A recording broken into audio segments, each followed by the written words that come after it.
Welcome, Tyla. I know your artistic talents emerged at a young age. In fact, you were drawing your friends' portraits when you were at high school. Does the artistic talent run in the family? Yeah, it does in its own way. So my parents didn't become artists as such, but my mum is very creative, and so is my dad in his own way. He can probably make anything and everything. And my mum is a beautiful drawer and painter. She went on to become a teacher. She's retired now, and also she's an amazing seamstress. So I think the creative gene was definitely there, and my grandfather as well. I always remember looking at. He was a carpenter, so he had house paint around the house, and he would every now and then just paint something, and it would always be very impressive. And so you were the sort of kid who just any time, any free time, you'd be found drawing? Yeah, definitely. That was me. Not a huge fan of sports. so drawing was it for me, yeah, for sure. Now, I know there was an art teacher at Western Springs College, which you attended, who had a big impact on you. Tell us a bit about that person. Yeah, Lily Later was my painting teacher, and it was called sixth form back then, but I don't think it's called that anymore. And sixth and seventh, for my last 2 years of high school, I had her for painting and also art history. And so she was really influential on me, seeing this, female artist who had Samoan and Māori heritage, who was really strong in her own practice, also teaching at a school, and just really opened my eyes, I think, to some of the wider issues around art and being a Pacific woman. She pushed you a bit? She pushed me a bit, yes. She got me trying different techniques, and I was like, I don't know if I like this, but it's good to get out of your comfort zone. One of the things I learned from a young age. Were you exploratory then? Were you thinking about, the different dimensions of art? Yeah, definitely. I was interested in all sorts of art, and I guess with, going into art history as well, there was like sculpture, architecture, everything. At school I did photography, drawing and graphics as well. And so, yeah, I was trying out all sorts of things and making things with perspex, and yeah. Now, you visited Samoa for the first time at 19 to spend time with your ailing grandfather. I know that was a trip that had quite a profound impact on you. It was quite pivotal. Tell us about that experience. So that was a really pivotal moment, me going to Samoa when I was 19.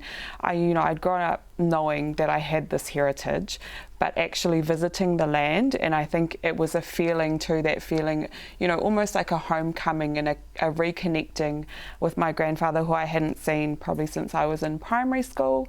So getting to spend some time with him as a very young adult and reconnecting with extended family.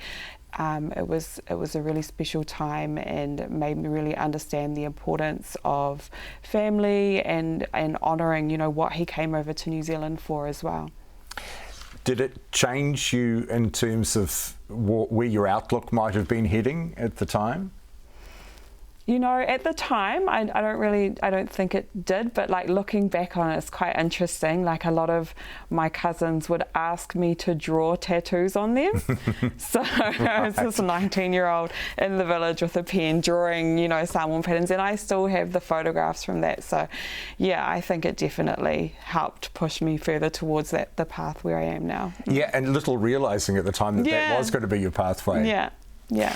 Now, after leaving school, you went on to complete a Bachelor of Fine Arts at Elam, and then more recently you've done a Master of Arts in art history, where you've focused on Samoan Tatau, something you've obviously, as you just mentioned, specialised in. What drew you to Tatau?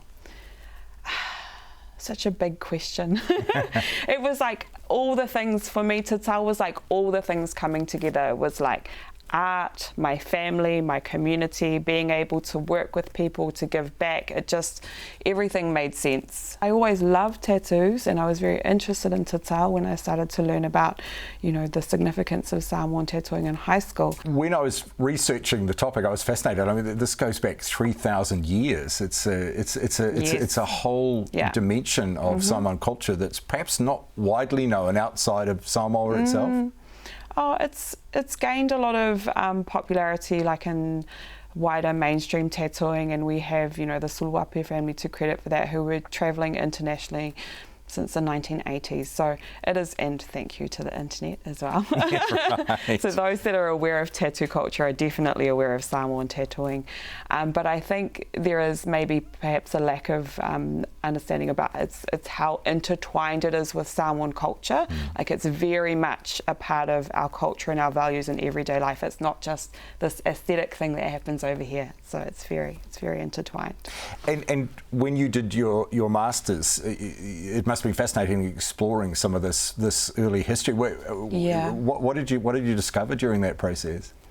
Oh, I think I discovered that it is so more complex and multi-layered than what anyone thinks it is. You know, as Samoans, we can get quite passionate about it and think some things are very black and white and it has to be this way or has to be that way. But if you look at the history, it's actually been this changing, very complex entity for thousands of years, and we're just in the current iteration of it. And, you know, it's an honour to be able to be part of that legacy. Now, what makes you special is you're the first Samoan female tattooist to be gifted the Au, the customary tattooing tool. How difficult was it to break into what was traditionally a very male domain? You think it would be hard, but it was probably hardest for me really sort of building up the courage and the confidence to ask, because it was not something that I ever really saw myself doing, and it was through the suggestions of friends and families like, oh, that you should get into that, you should think of it. And it was a lot of no's before I started to think, well, maybe I could do that. But, you know, once I met Tufunga Tatau Sulape Alai Vaeau Petelo at the University of Auckland in the Whale Pasifika, and I sort of got to know him through this art residency he was doing, and a friend actually prepped him for me, said, she's going to ask you. And I waited right to the end, and then I asked him, and he just said, yeah. So, and that's interesting because that segues nicely to this kind of biggest learning, which I've found in your notes. You found that it's only when you pushed yourself out of the proverbial comfort zone that those are the times where you learnt the most. Yeah, definitely. I'm aware that, you know, you need to sort of push those boundaries or get out of what you know a bit, well, at least to find out, you know. If you don't ask, then you'll never know, I guess. And this has been obviously a journey, and it's a journey that continues for you at the moment. Yeah, very much. It's an ongoing journey. I'm working with the tools now, but there's still, you know, things and goals and things along the way, and then I guess opening the space for other Pasifika women to come and practice as well. How does the process actually work?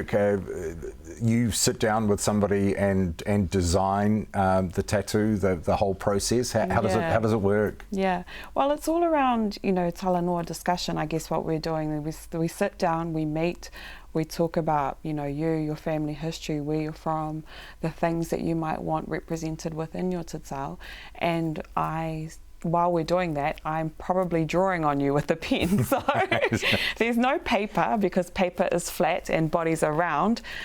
So yeah, and in order to have all of that discussion wrapped up in the piece, I draw directly on the skin, and that's what guides what we do. Yeah. And it's the ultimate, as it is for any artist, because once you start that process, there's no going back, is it? Yeah. Now, I know you probably always expected to end up as an artist, but probably not as a tatau artist. Yeah, but I didn't really see myself as a tattoo artist, and it was really, through the encouragement of friends and family. My dad, who was like, well, I was designing them, he was like, well, why don't you just do the tattoos? And I was like, yeah. What's your big goal from here, Tyla? Would you like to see yourself opening this pathway for other tattooists to come in as well? Yeah, definitely. So the goal is to open the space for more female Tatau artists. And I do know of a couple young women in apprenticeships, and that's really exciting.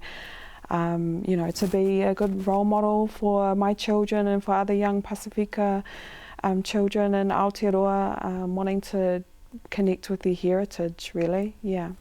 Could you see yourself going back and living in Samoa? Definitely, yeah. Definitely, but yeah, we'll see if the children can handle that. Tyla, thanks you so much for joining us as part of this 40 Under 40 video series. Oh, thank you for having me. Whawhātai lava.